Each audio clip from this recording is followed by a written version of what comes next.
Uthman and Umar and Ali and all the other caliphs, most certainly and traditionally, they recognized it as an aggressive act that they had to do, and it still to them was a relief of oppression that they were with them. When you argue with Muslims in the West that want to oppose it, what verses do you show them? And not only there, I go to Surah 9, and I will begin walking with them where the first verse they will throw out is Surah 2, 256. There is no compulsion in Islam. I say that's a great verse. Let's go back 60 verses. Surah 2, 190. Seize them and slay them where you find them. You have this constant battle between, okay, there's no compulsion, and yet we must conquer. Either you are called to jihad or you are not. Either you are called to fight battle or you are not. There is no good give and take. However, Hadith, volume 52, chapter 52, jihad. The entire chapter is called Jihad, fighting for Allah's cause. And through it are the protocols by which Muslims operate when they are engaged in such battle. And when Osama bin Laden declared the fatwa, he was declaring it from Hadith, that book 52, volume 4, in verse 42, where it says, if you're called forth by your leader, go forth immediately.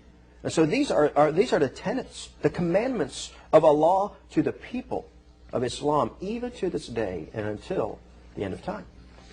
All right, we're going to take a break. When we come back, we're going to talk about what do Muslims think about Christians? What do Muslims think about Jews? And third, did the hijackers that took the planes and flew them into the World Trade Center towers, did they expect paradise according to the Quran? Okay? We're going to talk about all that when we get right back. Stick with us. This is our guest, and we're talking about what does Islam, what does the Quran, the Hadith say about Christians and Jews and others that are non-Muslims? Well, one of the verses in the Quran which is very salient is Surah 551. Take not the Jews or Christians for your friends or protectors. They are but friends and protectors to each other. And he amongst you that turns to them for friendship is of them. And then it says, Allah does not guide a people who is unjust. And so it starts out, this is the eternal battle between Ishmael and Isaac. Isaac is the promised son from Genesis 12 and Genesis 15. Ishmael has a curse placed on him. So Muslims place their own lineage from Ishmael and the Jews to Isaac, and they say, see, we have the right to the land in Israel, and the Jews took it from us, and now they took us since 1948 with the Balfour Declaration with the Brits, and then with the overtaking after World War II, and the Jews are despised. They are the ones who have perverted the gospel, perverted the land, corrupted what it was to be a believer, where Ishmael was a Muslim, and Ishmael was never a Muslim. Many Christians buy into the very fact that Ishmael, somehow his descendants were the cursed Arabs, the Muslims that come to be, and they're given really a false perception of who Ishmael was, because if you look, Islam was not until Khadijah and Abu Bakr converted to Islam. Behind this admonition to not be friends with Christians and Jews, Ergun, is it the fact that the Christians and the Jews have a different religion, a different belief, therefore you can't associate with them? This goes back to keeping Islam and the things that Muhammad promulgated pure. Is that really the bottom basement line here? Absolutely, and there are certain sects within Islam where they will not even shake the hand. You are encouraged. There's a group in Washington, D.C. that exposes businesses to this type of Islam, where, don't extend the hand to shake their hand, because they will not take your hand, they will not greet you because of this teaching, and because of the belief system that you will become somehow made less than pure by contact. However, it is important, yes, that this type of teaching, this type of influence and influx of Judaism and Christianity is very, very important for our discussions. Hellfire, there are 7 levels to hellfire. The lowest is for the hypocrites. Level 6 and level 5 are for the Jews and the Christians who do not accept Allah.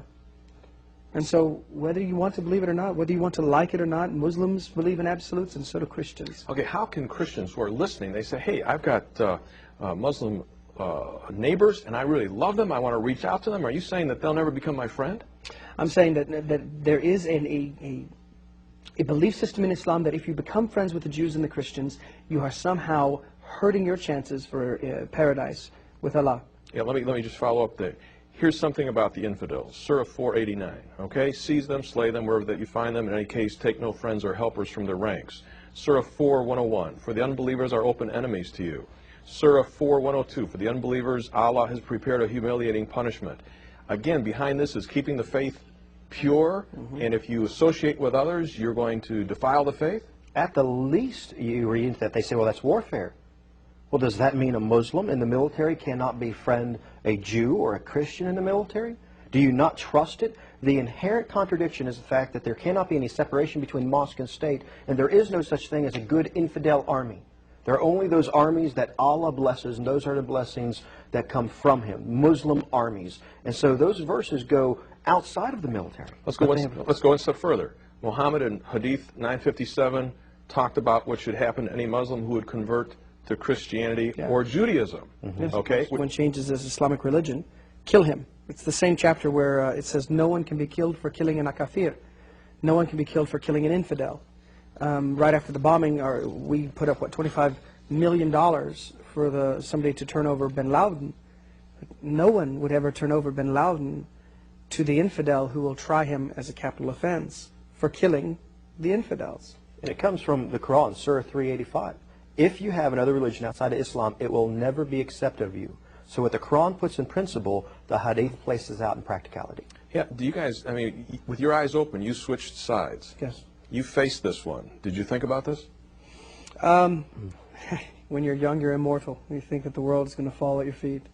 And our father was kind. I mean, our sisters are peaceful. Our whole family is peaceful. This is not an argument that all Muslims are violent. This is an argument that Islam is inherently